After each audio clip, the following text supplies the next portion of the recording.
오늘 우리가 읽은 이 본문은 예수님의 십자가 스토리에서 갑자기 쑥 끼어든 하나의 사이드 스토리라고 볼 수가 있습니다. 그걸 왜 알 수 있냐면 이 본문을 쑥 빼더라도 예수님의 십자가 여정을 따라가는데 아무런 지장이 없습니다.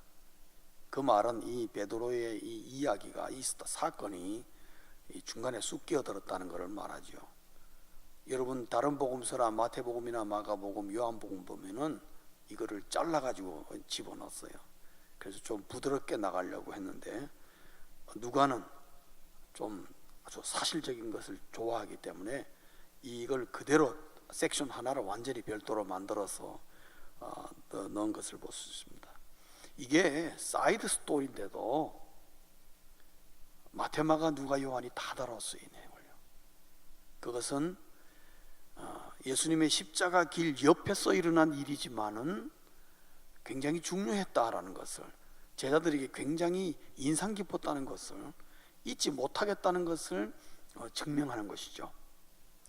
그러면은 이것 때문에 베드로가 사실은, 이건 제 개인적인 생각입니다, 여기서 나머지 십자가 여정에서 베드로는 빠져버립니다.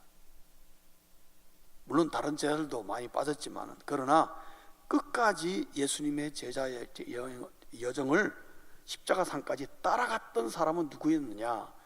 사도 요한 한 명이었어요.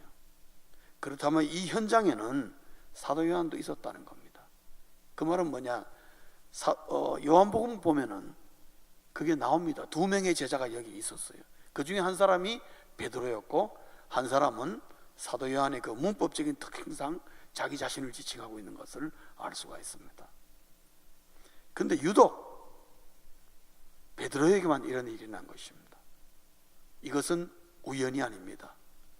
하나님의 작정된, 베드로를 한번 휘잡으려는 하나님의 작정된 계획이었습니다. 그것은 어디서부터 시작되었느냐? 벌써 베드로가 멀찍이 따라가는 것부터 시작된 거예요. 왜 멀찍이 따라가게 됐나? 여러분, 예수님이 이 앞에서 바로 앞장면에서 잡혔지 않습니까? 잡혔을 때에 다른 데 보면은 제 아들이 전부 도망갔습니다. 걸음아 날 살려라고 왁 흩어졌어요. 흩어졌는데 도망갔다가 다시 돌아오는 입장이죠. 베드로도 그렇고, 도망갔다 다시 올리니까 참 그 기분이 묘한 거죠. 그런데 그 오는 심정은 우리가 이해가 됩니다. 내가 그래도 예수님의 수제자고 가장 으뜸이라고 생각하는데 내가 내 이 스승을 버리고 도망가다니, 어떤 그 상한 자존심이 있었겠죠. 그리고 또 참 예수님이, 우리 예수님 스승님이 어떤 형편에 놓였는지 좀 궁금하기도 하고, 그런 그 자존심 상한 마음도 있었을 것입니다. 또 하나는 동시에 두려움도 있었겠죠. 이거 이러다 내가 사단 나는 거 아니야? 나까지 이거 혼나는 거 아니야?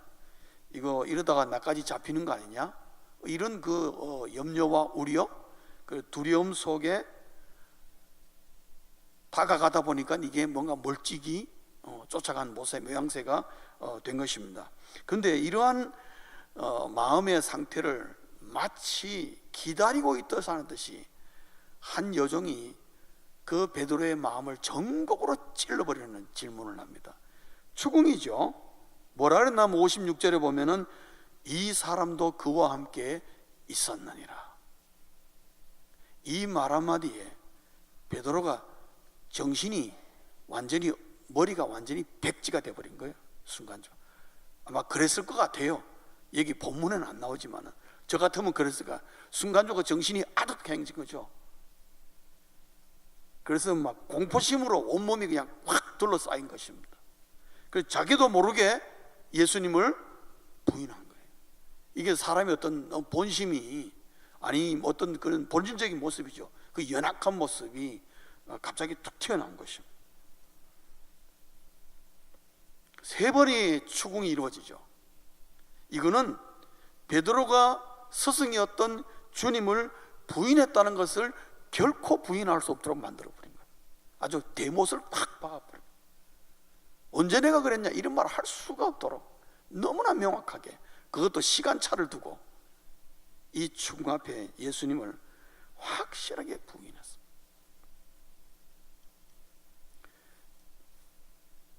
이 상황 속에서 하나님께서 베드로에게 던지는 메시지가 있습니다. 그리고 우리에게 던지는 메시지가 하나 있습니다. 그건 뭐냐면은, 베드로야, 나는 너의 말을 기억하고 있다는 거죠.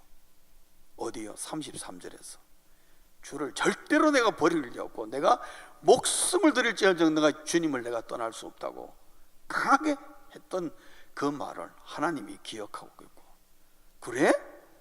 그래 하면 당해봐라. 주님께서 베드로를 코너로 탁 모신 것입니다. 베드로가 꼼짝없이 당한 거예요. 이건 오늘 우리도 똑같습니다. 우리 모두 예수 믿는 사람들이잖아요.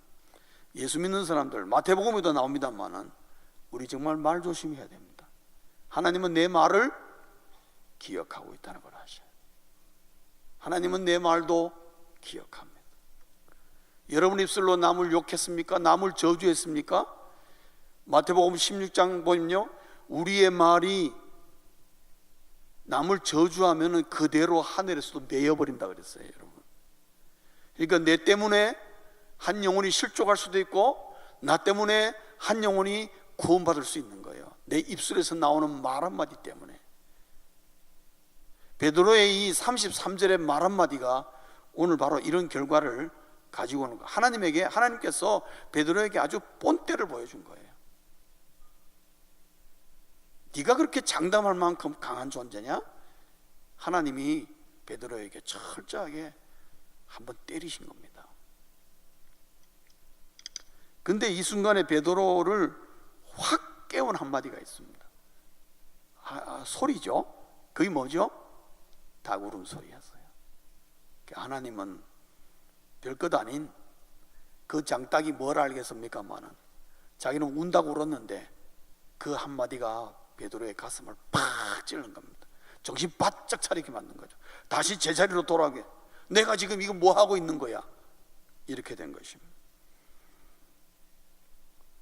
거기다가 61절에 두 번째 한 모습이 나타나죠.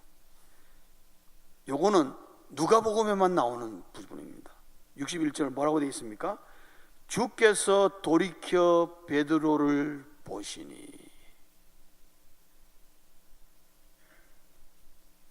이 순간에 베드로와 예수님 사이에 시선이 딱 마주친 거예요.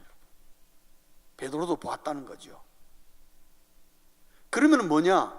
베드로가 예수님을 부인하는 것은 3번 동안 부인하는 그 순간은 예수님을 등지고 있었다는 거예요, 베드로가. 여러분, 멀찍이 따라가다가 예수님을 부인하는 순간 어떻게 해요? 예수님과 등지고 있었다는 거죠. 왜? 예수님이 돌아봤으니까.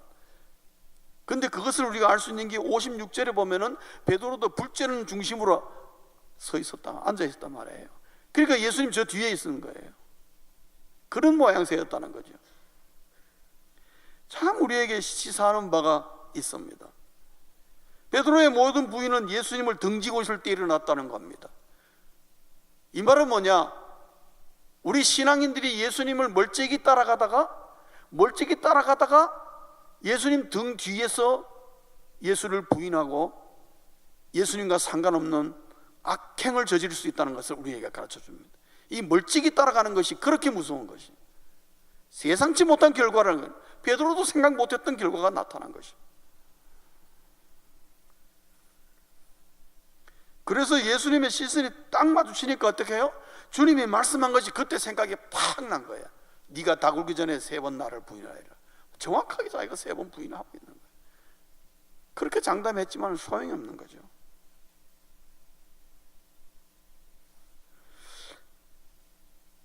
그래서 밖에 나가서 심히 통곡합니다. 이거는 아주 베드로다운 모습이에요. 베드로는 성격이 급하지만 회개도 잘합니다. 원래 성격 급한 사람이 돌아서서 회개도 잘해요. 원래 이 좀 성격이 조용하고 꿍한 사람이 회도도 늦게 하고 그런 스타일, 그 성격인데 이 베드로의 성격이에요. 와, 이거 봐라, 잘못됐구나 하니까 바로 나가서 심히 통곡하고 회개한, 까지는 좋았습니다. 그러나 이 하나의 이 자그마한 사건이, 사이드로 흘러있는 사건이 하나님이 우리에게 드리는 전반적인 메시지는 그렇습니다. 교만하면 실족한다, 이런 겁니다. 멀찍이 따라가다가 예수님을 등 뒤에서 부인하는 이 일의 뿌리가 어디 있느냐? 베드로의 교만에서 나온 거예요. 여러분 33절 다시 한번 들여다보면요, 뭐라 했냐면 그가 말하되 주여 내가 주와 함께 오게도 죽는 데에도 가기를 각오하였나이다. 굉장히 좋은 말이죠. 정말 제자다운 말이죠. 그러나 이 말 속에 베드로의 호기가 담긴 거예요. 그 뭐냐? 내가 예수님의 수제자야. 너희들은 예수님을 버릴지 몰라. 그러나 나는 예수님을 절대로 안 버릴 거야. 하나님의 그 베드로의 중심을 딱 본 것입니다. 그래서 이 교만한 마음이 결국 어디서 나오느냐? 예수님을 바로 옆에 있음에도 불구하고 겸손하지 못하고 교만한 심령이 어디서 나오느냐? 예수님 옆에 있었지만은 사실 주님과 시선이 마주치지 않았던 거죠. 주님의 마음을 몰랐다는 겁니다. 주님의 마음을 몰랐기 때문에 주님께서 하시는 말씀이 네가 나를 3번 부인한다고 말한 거예요. 네가 아직 내 마음을 잘 모른다. 주님과 시선이 안 마주쳤다. 정리하면 이렇습니다. 주님을 왜 멀찍이 따라가느냐? 그 마음에 교만이 있으면 주님을 멀찍이 따라갑니다. 멀찍이 따라가다가 어떻게 해요? 한순간 주님 등 뒤에서 주님을 부인하는 자리까지 갈 수가 있는데, 그 교만은 어디서 오느냐? 주님과 시선이 마주치지 못해서 그런 것이라는 거죠. 성도님 여러분, 주님 옆에 있다고 반드시 주님의 시선을 따라가는 것 아니다는 걸 말합니다. 베드로가 그랬습니다. 이 말은 오늘 우리에게 참 중요한 메시지를 던집니다. 그것은 우리가 교회 안에 있다고 주님과 시선을 꼭 마주치는 것은 아니라는 거죠. 교회에 오래 다녔다고 주님과 시선을 맞추고 있는 것은 아니라는 거죠. 교회 안에서 목사요, 장로요, 권사요, 집사라고 꼭 주님과 시선이 마주쳐 있다는 것은 아니라는 것입니다. 교회 안에서 봉사를 많이 한다고 해서 굉장히 귀중하고 중요하지만은 그럼에도 불구하고 봉사하다가 주님과 시선을 놓쳐버리면요, 베드로와 같은 모습을 우리가 보일 수가 있다는 것을 알려주는 것입니다. 아마 베드로는 이 사건을 평생의 교훈으로 삼았을 것입니다. 두고 잊지 못할 사건이었습니다. 이것 때문에 아마 베드로는 하나님 앞에서 겸손할 수밖에 없고 평생토록 겸손하여서 나를 차라리 십자가에 나는 거꾸로 매달아 죽여달라고 말할 정도로 이 사건은 베드로에게 평생 잊지 못할 사건이었던 거죠. 하나님은 그것을 알았습니다. 왜? 베드로를 쓰시기 위해서 여기서 한번 꺾으신 거예요. 그러나 우리가 배울 것은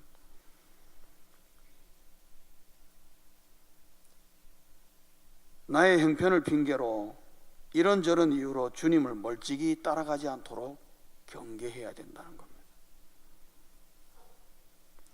항상 주님의 시선을 잃어버리지 말라.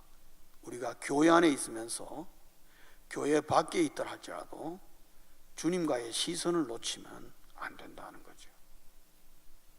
시선을 놓치면 교만하게 되고 그 교만은 나도 모르게 주를 부인하는, 주를 배반하는 자리에 이르게 된다는 것입니다. 그러면은 주님과 시선을 맞춘다는 것이 무슨 말이냐? 여러분, 하나님의 말씀을 부지런히 읽으십시오. 하나님의 말씀을 읽는 순간에 그 말씀과 내 눈이 마주치는 순간이 주님과 내 시선이 마주치는 순간입니다. 우리가 주의 일을 한다고 너무 바빠서 하나님의 말씀을 등한히 하면은 나도 모르는 순간에 주님과 시선이 마주치고 그 봉사가 오히려 나를 교만하게 만들고 그것이 나를 주님과 멀찍이 따라가게 만드는 요인이 될 수 있다는 거죠.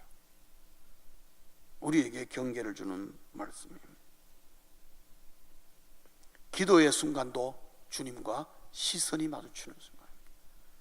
여러분, 이 아침에 기도는 제가 이미 말씀을 드렸습니다. 얼마를 기도하든지 간에 주님과 시선을 맞출 정도로 똑바로 주님의 시선을 바라보기 위해서 기도에 집중적인 기도가 꼭 필요하다는 것입니다. 단 몇 분이라도 여러분, 그 기도가 여러분의 하루를 살릴 것입니다. 그 하루가 여러분을 윤택하게 할 것이고, 주님과 시선을 맞춘 그 한순간이 여러분의 하루를 하나님이 책임질 것입니다. 찬양의 순간도 마찬가지입니다. 우리 오늘 찬양했는데 건성으로 하는 찬양이 아니라 정말 주를 사랑하는 마음으로 찬양을 드렸다면 그 순간 주님과 내가 시선이 마주친 것입니다. 우리는 매일 매 순간 주님과 시선을 마주쳐야 삽니다. 그게 성도의 모습입니다. 그래야 우리가 교만하지 않고, 그래야 우리가 멀찍이 따라가지 않고 주님을 가까이 따라갈 수가 있고, 주님의 마음을 빨리 헤아려서 주님이 원하는 대로 내가 움직이고 행동하고 말하고 삶을 그렇게 이루어갈 수 있다는 거죠. 사랑하는 성도님 여러분, 주님의 시선을 오늘 베드로는 본문 61절에서 발견했지만 사실은 벌써 그 전부터 주님의 시선을 베드로는 잃어버렸다는 것입니다. 그 잃어버렸다는 것을 베드로는 이제 발견한 것이죠. 성도님 여러분, 주님과의 시선이 마주쳐 있습니까?